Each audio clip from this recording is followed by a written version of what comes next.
Hello student, मी गोदावरी तुम्हा सर्वांचं स्वागत करते तुमच्या आवडत्या चॅनल मध्ये, ज्याचं नाव आहे easy English grammar for 8, 9, 10. Student, आज आपण अतिशय महत्त्वाचा भाग शिकणार आहोत. फक्त आणि फक्त 4 वाक्य जर तुम्ही चांगल्या प्रकारे तयार केली, तुम्ही या 4 वाक्यांची जर भरपूर प्रॅक्टिस केली, ती कशी करायची काय नाही हे मी तुम्हाला सांगणारच आहे. परंतु जर तुम्ही हे इंग्रजीतले 4 वाक्य बनवायला शिकलात तर स्टुडंट तुम्हाला नक्कीच इंग्रजी छानपैकी बोलता येईल. आणि स्टुडंट, ह्या 4 वाक्यांवरून तुम्ही खूप सारे वाक्य, मग ते काळ कोणताही असो, त्याची सुद्धा तुम्हाला बनवण्याची आयडिया येणार आहे. तर स्टुडंट, चला तर मग हे कोणते महत्त्वाचे 4 प्रकार आहेत आणि या 4 प्रकारांचा अभ्यास आपण कोणत्या पद्धतीने करायचा आहे हे आपण आज शिकणार आहोत. आणि हे 4 वाक्यांचे प्रकार व्यवस्थित शिकून घ्या, कोणत्या पद्धतीने करायचे आहेत, कसं म्हणायचं आहे, कारण प्रॅक्टिस ही जास्त महत्त्वाची आहे.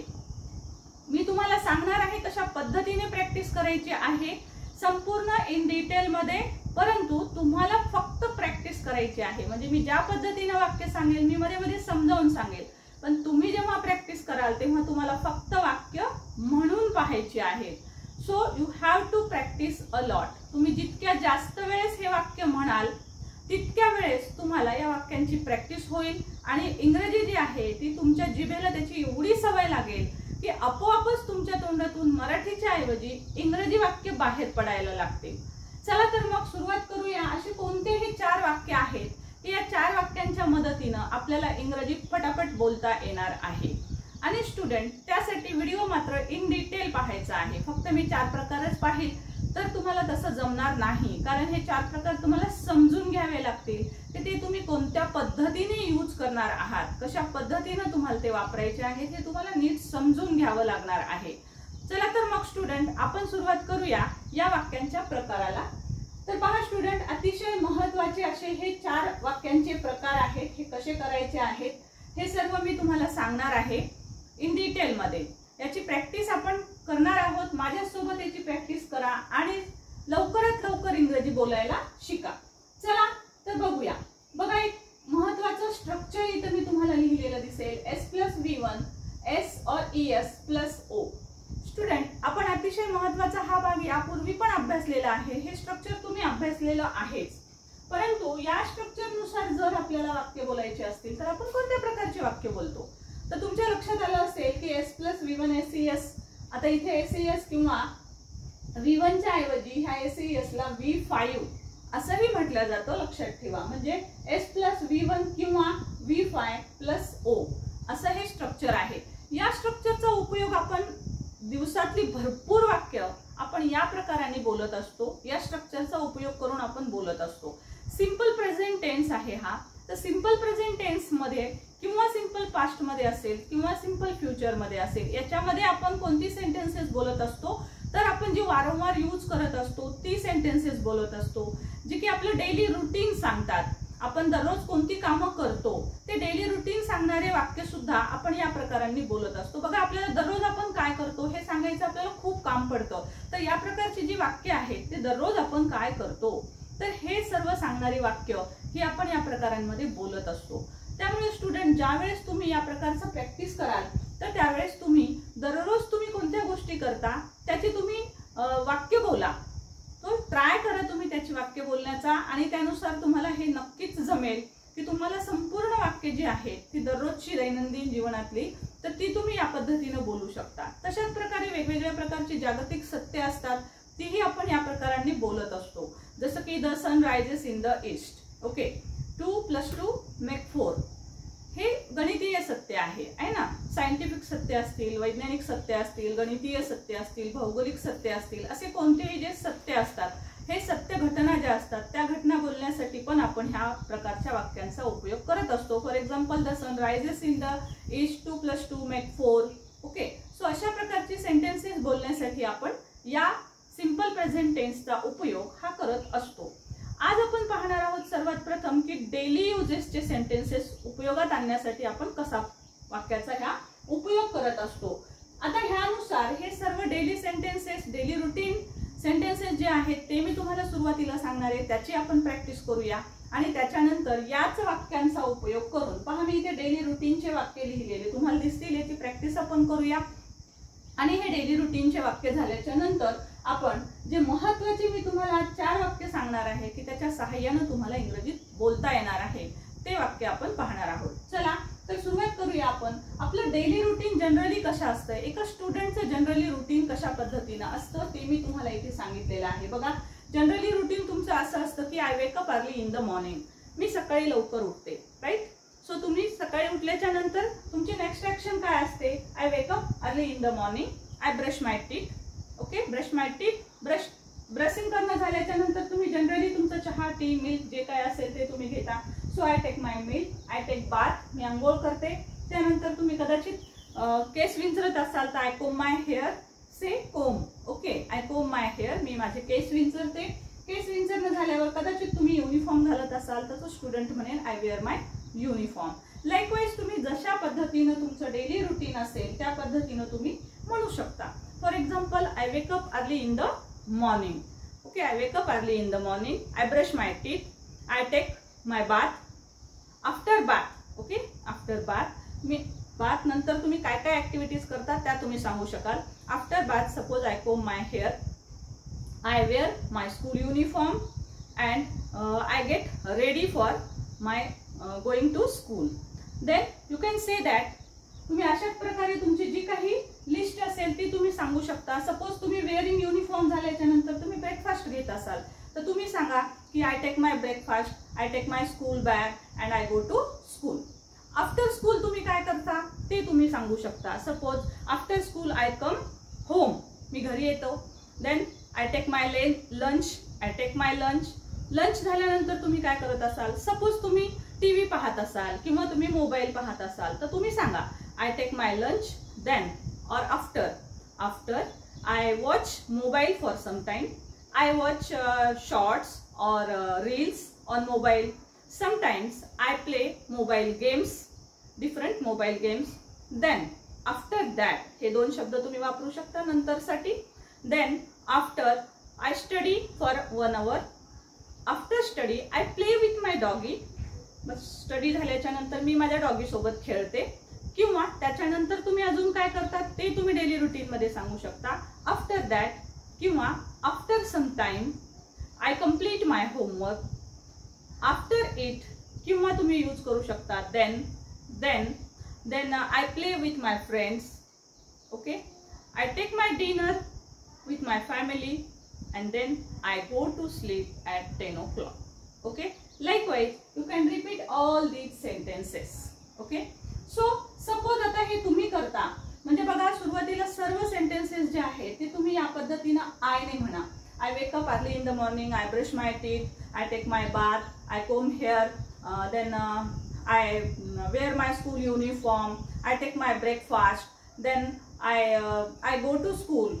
Or I take my school bag, I go to school. After school, I return home. Then I take my lunch. Then I take my mobile phone and I start to watch on mobile phone.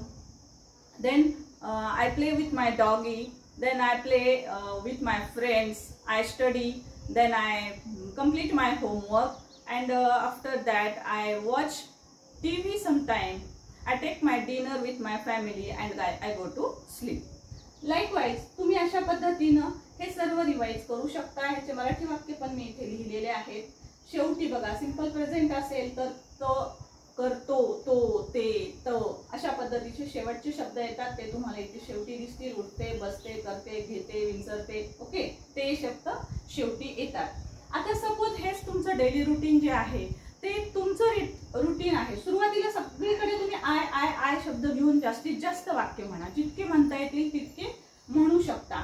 त्याच्यानंतर I घेतल्याच्या नंतर suppose आता तुम्हाला subject change करून वाक्य म्हणून पहा. आता बघा एस और ईएस लावायचं आहे. सपोज तुमच्या ऐवजी तुमच्या बहिणीचं किंवा तुमच्या भावाचं हे डेली रुटीन आहे असं तुम्हाला सांगायचं आहे. तर समजा भावाचं बहिणीचं रुटीन सांगत असाल तुम्ही तर तुम्हाला एस किंवा ईएस लावावं लागेल. मेन वर्बला काय लावावं लागेल, एस किंवा ईएस. म्हणजे सपोज ह्या आय सब्जेक्टच्या ऐवजी तुम्ही जर सब्जेक्ट सी घेतला तर ह्या सी सब्जेक्ट साठी तुम्हाला काय करावं लागेल, you have to take this, you have to add this S और ईएस, राईट. सो तुम्ही जर हा सब्जेक्ट घेतलेला असेल तर बघा कशा पद्धतीचे वाक्य होतील. सपोज तुमच्या बहिणीचं पण हेच डेली रुटीन आहे.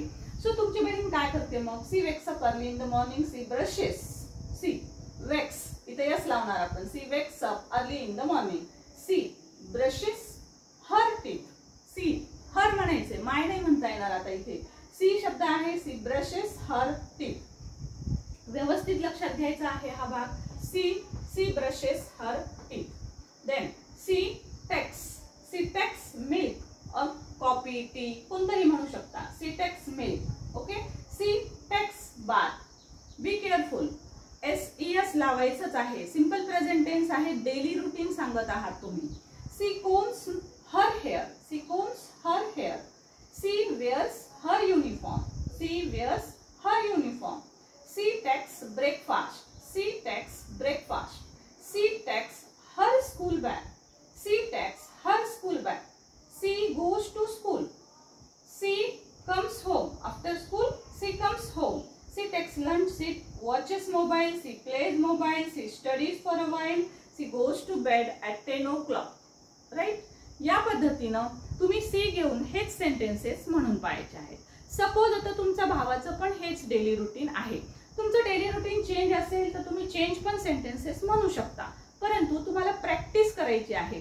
तो बिगिनर्स जे आहेत त्यांनी मात्र प्रॅक्टिस करत असताना तेच सेंटेन्सेस थोडासा चेंज करून जर म्हटले तर जास्त प्रॅक्टिस होते आणि जिभेला जास्त पटपट ते वाक्य म्हणायला येतात. सो त्यासाठी तुम्हाला आता सीच्या नंतर तुमच्या भावाचं डेली रुटीन सांगायचंय तर तुम्ही सांगू शकता. इथे पण एस लावावा लागेल ही साठी. ओके.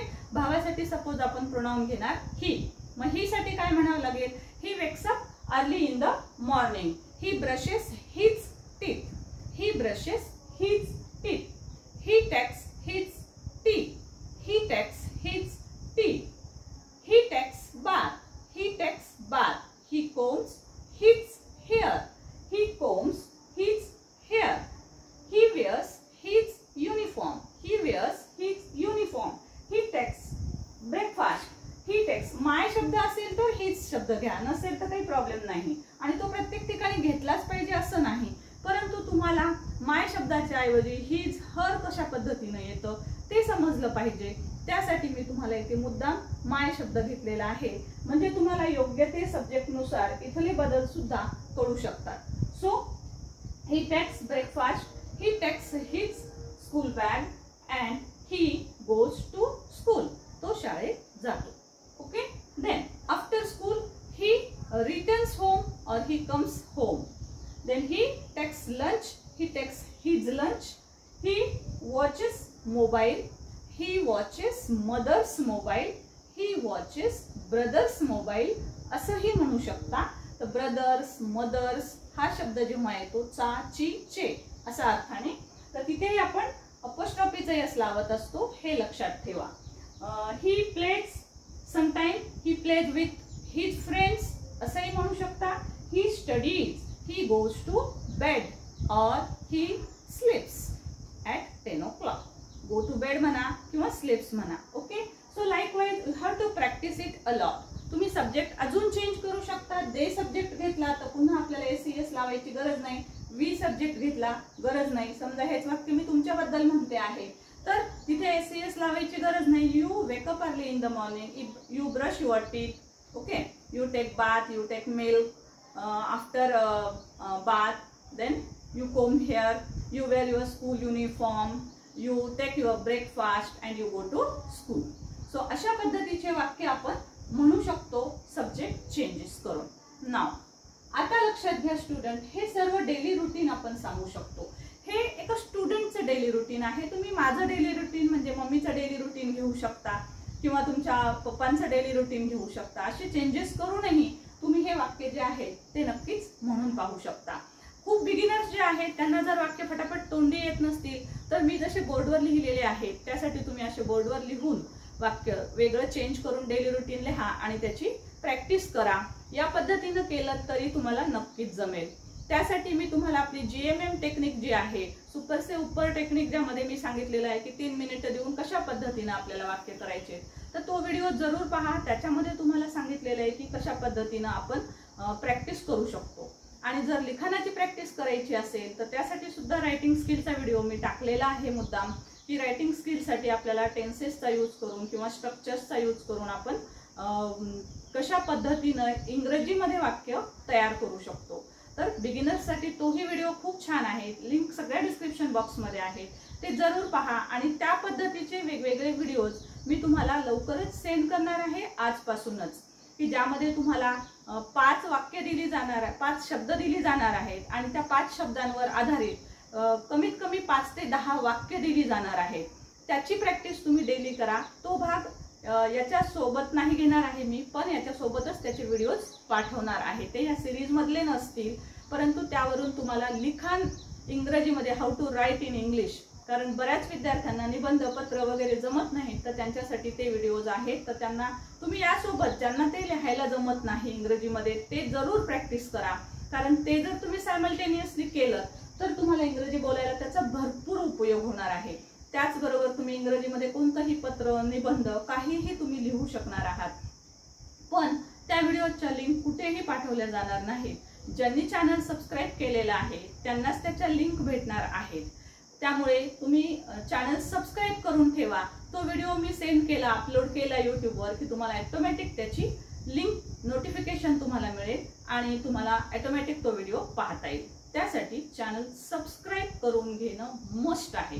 तुम्हाला चॅनल सबस्क्राईब करून घ्यावंच लागेल, तरच तुम्हाला त्या टाईपचे सर्व व्हिडिओज पाहायला मिळतील। ओके, सो स्टुडंट, आता बघूया आपण कोणते हे 4 महत्त्वाचे सेंटेन्सेस आहेत। बघा, the structures are on your board, on your screen.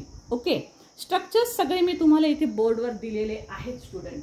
So बघा, हे 4 महत्त्वाचे वाक्यांचे प्रकार आहेत। या 4 महत्त्वाच्या वाक्यांच्या प्रकाराने हे 4च वाक्य शिका। मी तर म्हणेल फक्त 4 शिका, 4 पेक्षा जास्त शिकायची अजिबात गरज नाही आहे। हे 4 वाक्य शिकलात की तुम्हाला इंग्रजी मधले वाक्य ऑटोमॅटिक सगळेच येणार आहेत। आता बघा मग हे कसे करायचे आहे। बघा, हे 4 वाक्य कोणते आहेत? अफर्मेटिव्ह आहे पहिलं, त्याचं स्ट्रक्चर मी लिहिले। त्यानंतर निगेटिव्ह सेंटेन्स आहे। अफर्मेटिव्ह म्हणजे होकारार्थी वाक्य। आपल्याला वाक्य बोलत असताना बघा वेगवेगळ्या प्रकारची वाक्य बोलावी लागतात। अफर्मेटिव्ह तर बोलतोच आपण, परंतु आपल्याला निगेटिव्ह पण वाक्य बोलावे लागतात, की तो अभ्यास करतो, तो अभ्यास करत नाही असंही म्हणावं लागतं आपल्याला, हो ना। म्हणजे he studies, he doesn't study, तो अभ्यास करत नाही। मग कंप्लेन असते मदर्सची, she doesn't study, he doesn't study. So मग असे निगेटिव्ह वाक्य बोलावे लागतात, किंवा आपल्याला इंटरोगेटिव्ह पण वाक्य बोलावे लागतात। ती अभ्यास करते का? Does she study? खरंच ती अभ्यास करते का? Does she study? असं वाटत नाही ती अभ्यास करते तिच्या अभ्यासावरून। मग डज शी स्टडी करते का? का या स्वरूपाची जी काही वाक्य प्रकार असतात ती ह्या प्रकारामध्ये आपल्याला शिकायची आहेत। आणि याचं स्ट्रक्चर आहे बघा, डू किंवा डज प्लस यस, म्हणजे डू डज झाल्यानंतर सब्जेक्ट घ्यायचा आहे, V1 घ्यायचा आहे आणि ऑब्जेक्ट घ्यायचा आहे। या पद्धतीचे वाक्य तुम्ही जर बोलायची प्रॅक्टिस केली तर तुम्हाला याचा खूप फायदा होईल। आणि या प्रकारच्या वाक्यांनी तुम्हाला कोणत्याही प्रकारचं वाक्य या 4 स्ट्रक्चर मध्ये करता येईल। फक्त तुम्हाला फरक कुठे करायचा असतो तर तो काळानुसार करायचा असतो। हे सर्व वाक्य मी आज तुम्हाला सिंपल प्रेझेंटचे सांगते आहे। तुम्ही जर हे 4 वाक्य आणि ह्याचे 4 स्ट्रक्चर केले स्टुडंट, तर हे बेसिक स्ट्रक्चर आहेत। याच्यावरून तुम्ही जर टेन्स चेंज झाला तर त्याचं तुम्हाला ऑटोमॅटिक कळेल की कुठे चेंजेस करायचे आहेत। म्हणजे हे एकदा 4च वाक्य जर तुमच्या डोक्यात फिट्ट बसली तर त्यानंतर तुम्हाला बाकीच्या वाक्यांची प्रॅक्टिस करायची अजिबात गरज नाही। तुम्ही ऑटोमॅटिक ते वाक्य कराल। अगदी काळाचा बदल असेल तरी सुद्धा फक्त लक्षात ठेवायचं आहे की काळाचा बदल असल्यावर स्ट्रक्चर कसं बदलेल तेही तुम्हाला ऑटोमॅटिक कळणार आहे। जर तुम्ही अगोदरचे सगळे व्हिडिओ, आपला हा 11वा भाग आहे, 10 भाग जर तुम्ही व्यवस्थित पाहिलेले असतील तर, आणि जे अजून ज्यांना काही कळत नसेल तर त्यांनी बेसिकचे आपले भाग पहा। डिस्क्रिप्शन बॉक्स मध्ये सगळ्या लिंक आहेत, just check it one time. Okay, तर बघा, अफर्मेटिव्ह सेंटेन्स असेल तर समजा मी एक वाक्य घेतलंय की ती अभ्यास करते, तर मग आपल्याला वाक्य कसं म्हणावं लागेल? सी घेतलेला आहे मी, तर आपण इथे लिहू सब्जेक्ट सी। ओके, टी साठी सब्जेक्ट येईल सी। शी स्टडीज, आता स्टडीज आपल्याला स्टडीज करावं लागेल। ओके, सी स्टडीज, ती अभ्यास करते। हे झालं आपलं अफर्मेटिव्ह वाक्य। आता ती अभ्यास करत नाही, आता मी मराठी लिहित नाही, she doesn't study, he doesn't study, you don't study. Okay, ती अभ्यास करत नाही। बघा, अशा पद्धतीने जर ती अभ्यास करत नसेल तर आपल्याला निगेटिव्ह सेंटेन्सेस या पद्धतीने सांगता येतात. I don't study, you don't study, we don't study, she doesn't study, he doesn't study, okay, it doesn't study. या पद्धतीने आपल्याला हे वाक्य म्हणायचे आहे. म्हणजे आता त्यानंतर म्हणजे निगेटिव्ह बोलायचं असेल तर तुम्ही या पद्धतीचे वाक्य, हे स्ट्रक्चर फक्त लक्षात असू द्या student. S plus don't doesn't plus V1 plus object. म्हणजे बघा आपण इथं डझंट घेतलेला आहे सीच्या पुढे, त्यानंतर आपण वर्बचा फर्स्ट फॉर्म घेतलेला आहे.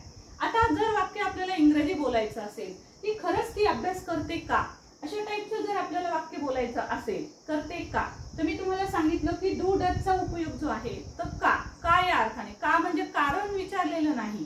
का म्हणजे कारण विचारलं असेल तर WH चा व्हाय प्रश्न तयार होतो. पण इथे तुला अभ्यास येत नाही का, तुला चहा आवडत नाही का, तू खेळत नाहीस का, अशा स्वरूपाची जी सेंटेन्सेस असतात, do you like tea, don't you like it, अशा पद्धतीचे वाक्य करण्यासाठी, प्रश्न विचारण्यासाठी डू डजच्या वाक्यांचा उपयोग आपल्याला करावा लागत असतो. तर मग याच्यासाठी समजा ह्याच वाक्याचं ती अभ्यास करत नाही का, तर मग कसा प्रश्न तयार होईल बघा. आधी आपण काय करूया, ती अभ्यास करते का हे वाक्य घेऊया, होकारार्थी घेऊया आपण. बघा इंटरोगेटिव्ह मध्ये सुद्धा दोन प्रकारचे इंटरोगेटिव्ह असतात. ती अभ्यास करते का, ती अभ्यास करत नाही का, अशा पद्धतीनं. म्हणजे होकारार्थी पण प्रश्नार्थक वाक्य असू शकतं, नकारार्थी पण प्रश्नार्थक वाक्य असू शकतं. म्हणून बघा प्रकार आहेत अफर्मेटिव्ह, निगेटिव्ह, इंटरोगेटिव्ह आणि निगेटिव्ह इंटरोगेटिव्ह. इंटरोगेटिव्ह म्हणजे प्रश्नार्थक वाक्य, हे प्रश्नार्थक वाक्य आहे पण होकारार्थी आहे, हे प्रश्नार्थक वाक्य आहे पण नकारार्थी आहे. सो हे वाक्य कशा पद्धतीनं होईल, डज सी स्टडी, ती अभ्यास करते का, does she study, does he study, तो अभ्यास करतो का, डू यू स्टडी, तुम्ही अभ्यास करता का, मी अभ्यास करते का, डू आय स्टडी. या पद्धतीनं हे वाक्य आपल्याला म्हणून पाहायचे आहे. सो स्टुडंट बघा आपण प्रॅक्टिसही घेऊया. सुरुवातीला फक्त समजावून सांगते. आता समजा हेच वाक्य आपल्याला प्रश्नार्थक विचारायचं आहे. डझंट शी स्टडी, ती अभ्यास करत नाही का, तिचा परफॉर्मन्स वीक जर असेल तर तुम्हाला कोणी विचार doesn't she study, doesn't he study. So या पद्धतीनं जेव्हा वाक्य विचारायचं असतं, प्रश्न विचारायचा असतो, त्यावेळेस आपली रचना असते बघा. डज डझंट प्लस यस घ्यायचा आहे, subject she, doesn't she, V1 घ्या, डझंट शी स्टडी. हा तुमचा निगेटिव्ह प्रश्नार्थक. बघा आता मी तुम्हाला सांगितलं की तुम्हाला 4च वाक्य करायची आहेत. ही 4 वाक्य जर तुम्ही केली तर यावरून तुम्ही काळ जरी बदलला तरी तुम्हाला वेगवेगळी वाक्य सहज जमणार आहेत. फक्त डिफरन्सेस लक्षात घ्यावे लागतात. आता सी स्टडीज आहे, सिंपल पास्ट असेल तर सी स्टडीड असं वाक्य येईल, V2 घ्यावा लागतो. हे तुम्ही शिकलेले आहे, तुम्ही स्ट्रक्चर शिकलेले आहात. टेन्स आपला झालेला आहे. ज्यांनी टेन्सचा भाग पाहिला नसेल त्यांनी डिस्क्रिप्शन बॉक्स मधून तो जरूर पहा. टेन्सचे स्ट्रक्चर ज्यांना आतापर्यंत आपला भरपूर भाग झालाय, ज्यांनी पहिल्यापासून हे सर्व 10 भागांचा अभ्यास व्यवस्थित केलेला आहे तर त्यांना हे चेंजेस ऑटोमॅटिक समजतील. ओके. सो इथे जर स्टडीड करायचं तर सी स्टडीड म्हणू शकतो. आता डझंटच्या ऐवजी फक्त डिडंट घ्यावं लागतं सिंपल पास्ट मध्ये, सी डिडंट स्टडी. सो ती अभ्यास करत नाही का, याच्या ऐवजी त्याचा अर्थ कसा असेल, तिने अभ्यास केला नाही का, ती फेल झाली, तिला मार्क्स कमी पडले, सी डिडंट स्टडी, तिने अभ्यास केला नाही. सो सी डिडंट स्टडी असं वाक्य होईल. म्हणजे हे चेंजेस जे आहेत ते काळानुसार तुम्हाला ऑटोमॅटिक समजतील. आता आपण प्रॅक्टिस करूया ह्या वेगवेगळ्या वाक्यांच्या सहाय्याने. सो बघा जर अफर्मेटिव्ह वाक्य असेल ती अभ्यास करते का, ह्याची आपल्याला वेगवेगळे वाक्य करता येतात. She studies. होकारार्थी वाक्य बघूया पहिले, सी स्टडीज. आता प्रॅक्टिस करत असताना कसं करायचं, she studied, she doesn't study, does she study, doesn't she study, she studies, she doesn't study, does she study, doesn't she study, ती अभ्यास करत नाही का.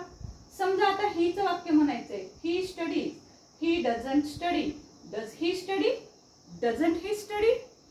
या पद्धतीनं सब्जेक्ट चेंज करू करू 4ही वाक्य सलग म्हणायचे आहे. ओके. सपोज मी माझं सांगते आहे, आय स्टडी, मी अभ्यास करते. Does I don't study. Okay. I don't study, do I study, don't I study. या पद्धतीनं 4ही वाक्य म्हणायचे आहेत. सपोज आपण शब्द घेतला you. Okay. Suppose you study, you don't study, do you study, don't you study. या पद्धतीनं 4 वाक्य. सपोज वी सब्जेक्ट घेतला, we study, we don't study. Do we study, don't we study. या पद्धतीनं 4 वाक्य म्हणा. याचा अर्थ स्टुडंट याच मेथडने तुम्ही वेगवेगळे सब्जेक्ट घेऊन हे वाक्य म्हणायचे आहे. सपोज स्टडीच्या ऐवजी तुम्ही जर समजा कोम किंवा टेक हा शब्द घेतला, हा घेऊया आपण, म्हणजे तुम्हाला वर्बचे फॉर्म चेंज सुद्धा कळतील. Okay, suppose I take breakfast, याच्या ऐवजी तुम्हाला हे 4ही वाक्य म्हणायचे आहे. तो कसे म्हणणार तुम्ही? I take breakfast, I don't take breakfast, do I take breakfast, don't I take breakfast. Suppose I go to school, काय वाक्य होईल? I go to school, I don't go to school, do I go to school, don't I go to school. याचा अर्थ मी शाळेत जाते, मी शाळेत जात नाही, मी शाळेत जाते का? Do I study, sorry, do I go to school, मी शाळेत जाते का? सपोज मी शाळेत जात नाही का? Don't I go to school, जात नाही का शाळेत? So there are so lots of work there. Don't I go to school, मी शाळेत जात नाही का? किंवा आपली मुलं मुली म्हणतायत, आपण म्हणतो अरे आज गेलती का शाळेत, तर तो म्हणतो अरे मी जात नाही शाळेत, मी जात नाही का शाळेत? Don't I go to school, मी शाळेत जात नाही का? जातो ना, मी किती काम करतो तिथं. Don't I go to school, I have to work there. Don't I go to school, मी जात नाही का शाळेत, किती कामं असतात तिथे. सो अशा पद्धतीचे वाक्य बोलत असताना आपल्याला याचा उपयोग होतो. सपोज त्यानंतर तुम्ही म्हणत असाल की watch, okay, watch mobile. So watch mobile आपण जर वाक्य घेत असू तर समजा आय वॉच मोबाईल, पण सी वॉचेस घेऊ. सी वॉचेस मोबाईल, ती मोबाईल पाहते. She doesn't watch mobile, does she watch mobile, doesn't she watch mobile. Mobile पाहत नाही का ती? पाहते ना. मोबाईल पाहत नाही का ती? का? का या अर्थाचे प्रश्न विचारण्यासाठी आपण ह्या दोन्ही गोष्टींचा उपयोग करू शकत असतो. इंटरॉगेटिव्ह. स्टुडंट, हे जो इंटरॉगेटिव्ह आहे हा तुमचा व्हर्बल टाइप ऑफ क्वेश्चन असतो. म्हणजे बघा इथे कुठेही तुम्हाला WH चा कोणताही वर्ड दिसत नाही, पण इथे तुम्ही WH चा वर्ड घेऊन पण कोणताही प्रश्न तयार करू शकता. जसं की समजा ती काय अभ्यास करते, समजा मी W घेतलाय, WH चा प्रश्न व्हॉट घेतला सपोज. आता बघा सिम्पली तुम्हाला काय करावं लागतं? WH चा वर्ड तुम्हाला ऍड करावा लागतो. सुरुवातीला WH चा वर्ड ऍड करायचा की तुमचे WH चे प्रश्नार्थक वाक्य तयार होतात. कारण हा आहे व्हर्बल टाइप ऑफ क्वेश्चन. जर सी स्टडी, ती अभ्यास करत नाही का, म्हणजे याचं उत्तर येस किंवा नो मध्ये येतं. पण जर ती काय अभ्यास करत आहे असं जर विचारलं आपण तर व्हॉटने प्रश्न तयार होईल. So what does she study, ती काय अभ्यास करते? व्हॉट डज सी स्टडी, ती काय अभ्यास करते, म्हणजे व्हॉटचा प्रश्न तयार होईल. का अभ्यास करते म्हणायचं असेल तर व्हाय घ्या. व्हाय डज सी स्टडी, का अभ्यास करते ती? सी इज इल, ती आजारी आहे ना. व्हाय डज सी स्टडी, मग ती अभ्यास का करते? सो अशा पद्धतीचे प्रश्न विचारण्यासाठी, म्हणजे बघा ह्या एका रचनेचा उपयोग इंटरॉगेटिव्ह मधले व्हर्बल क्वेश्चन तयार करण्यासाठी पण करू शकता. आणि WH घेतलं तर तुमच्या WH चे एनी प्रश्न तयार होऊ शकतात. ती कुठे अभ्यास करते? Where does she study. ती केव्हा अभ्यास करते? When does she study. When घ्या, तुमचा व्हेनचा प्रश्न तयार होतो. व्हेन डज सी स्टडी, ती केव्हा अभ्यास करते. आता हेच नकारार्थी वाक्य जर म्हणायचे असतील तरी पण तुम्ही इथे WH वर्ड घेऊ शकता. सो WH चा सपोज व्हॉट वर्ड घेतला, कोणतेही वर्ड घ्या तुम्ही वर्ड कोणतेही चूज करू शकता. व्हॉट घ्या, व्हेन घ्या, वाय घ्या, ओके.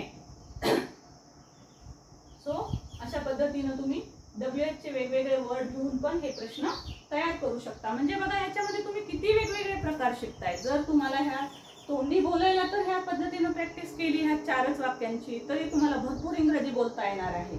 त्याचबरोबर तुमचा व्हर्बल क्वेश्चन तयार होईल. याच्यामध्ये तुमचा WH क्वेश्चन कसा तयार करायचा हे आपोआप तुम्हाला समजेल. एक हे स्ट्रक्चर पाठ केलं की त्याच्या आधी फक्त WH लावायचा आहे. सो बघा व्हॉट डज सी स्टडी, ती काय अभ्यास करते, ती केव्हा अभ्यास करते, व्हेन डज सी स्टडी, ती का अभ्यास करते, व्हाय डज सी स्टडी. सो अशा पद्धतीने हे तुम्ही प्रश्नार्थक शब्द बदलू शकता. ती कुठे अभ्यास करते, वेअर डज सी स्टडी, ती कुठे आहे, ती कुठे अभ्यास करते, ती वेअर डज सी स्टडी. मग अशा पद्धतीचे WH चे प्रश्न पण तुम्ही तयार करू शकता. इथेही हेच प्रश्नार्थक शब्द लावून नकारार्थी प्रश्न सुद्धा तुम्ही बनवू शकता. So what doesn't she study, ती काहीच अभ्यास करत नाही का. व्हाय डझंट सी स्टडी, ती का अभ्यास करत नाही, व्हाय डझंट सी स्टडी. तो अशा पद्धतीचे योग्य अर्थाचे वाक्य आपण योग्य तो प्रश्नार्थक शब्द वापरून प्रश्नार्थक निगेटिव्ह जरी असेल सो आपण करू शकतो. म्हणजे बघा, दीज आर 4 इम्पॉर्टंट टाइप्स. हे 4 वाक्य जर तुम्हाला पाठ असतील, हे 4 स्ट्रक्चर जर तुम्हाला पाठ असतील किंवा 4 वाक्य कोणत्याही एका प्रकारचं, आयचं पाठ करून ठेवा, मी अभ्यास करते, आय स्टडी, किंवा ती अभ्यास करते, सी स्टडी. कोणतंही एकच वाक्य आयचं किंवा हिचं, आणि हे 4 वाक्य फक्त पाठ करा. कोणते कोणते 4 वाक्य पाठ करणार आहात तुम्ही? हे एक वाक्य, हे एक वाक्य, हे एक वाक्य आणि हे एक वाक्य. ओके, हे 4 वाक्य जर तुम्ही पाठ केलेत तर ह्या 4 वाक्यांवरून तुम्हाला भरपूर इंग्रजी बोलता येणार आहे 100% खात्रीने.